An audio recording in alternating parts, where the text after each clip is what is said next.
Hello and welcome student, আশা করি তোমরা সকলেই খুব ভালো আছো। জ্ঞানজ্যোতি কোচিং সেন্টারের পক্ষ থেকে তোমাদের সবাইকে আরও একবার স্বাগত। আজকে আমি তোমাদের সেমিস্টার থেকে বাংলার একটি বিষয় নিয়ে আলোচনা করব, যেটি হচ্ছে জোড় কলম কাকে বলে আর তার উদাহরণগুলি নিয়ে আমি আলোচনা করব। ভিডিওটি শুরু করার আগে তোমাদেরকে ছোট্ট করে একটা ইনফরমেশন দিয়ে দিই। বোর্ডের কর্নারে তোমরা দুটো নাম্বার দেখতে পাচ্ছ, এটা হচ্ছে আমাদের জ্ঞানজ্যোতি কোচিং সেন্টারের হেডলাইন নাম্বার। এখানে কিন্তু তোমাদের অনলাইনে ক্লাস নেওয়া হচ্ছে এবং তোমাদেরকে নোটও প্রোভাইড করে দেওয়া হয়। তোমরা যদি যুক্ত হতে চাও তাহলে নাম্বার দুটির সঙ্গে যোগাযোগ করে নাও। তাহলে বেশি কথা না বলে আমি আজকের বিষয়টি শুরু করছি। জোড় কলম শব্দটা কাকে বলে? সাধারণভাবে যদি আমি একটি বাক্যে বলি, একটি শব্দ বা একাধিক মানে একের বেশি দুটি বা তিনটি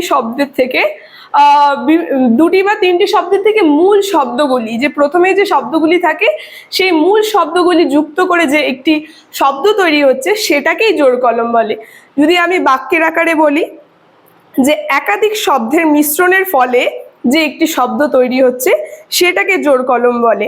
বা জোড় কলম শব্দ হচ্ছে একাধিক, এই যেটা বললাম পরের লাইনেও তাই বলছে যে একাধিক মানে একটি না, একটির বেশি দুটি বা তিনটি, সেখান থেকে মূল যে প্রথম শব্দগুলি থাকে সেগুলি নিয়ে যে একটি বাক্য তৈরি হচ্ছে সেটাকেই জোড় কলম বলে।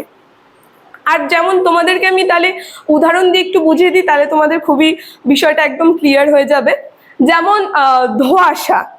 ধোঁয়াশা শব্দটি কি কোথা থেকে এসেছে? একটি প্রথম শব্দ, সেটা হচ্ছে ধোঁয়া, আর তারপরে শব্দটি হচ্ছে কুয়াশা। তো ধোঁয়াশার থেকে ধোঁয়া আর কুয়াশার থেকে আশা, এই দুটি শব্দ যোগ করে কি হলো? ধোঁয়াশা। এটা একটা উদাহরণ চলে গেল। তারপরে দ্বিতীয় যদি আমি আরেকটি উদাহরণ দিয়ে দিই, যেমন হচ্ছে হলো মিনতি। মিনতি শব্দটি যে তৈরি হয়েছে একটি আরবি শব্দ মিন্নত।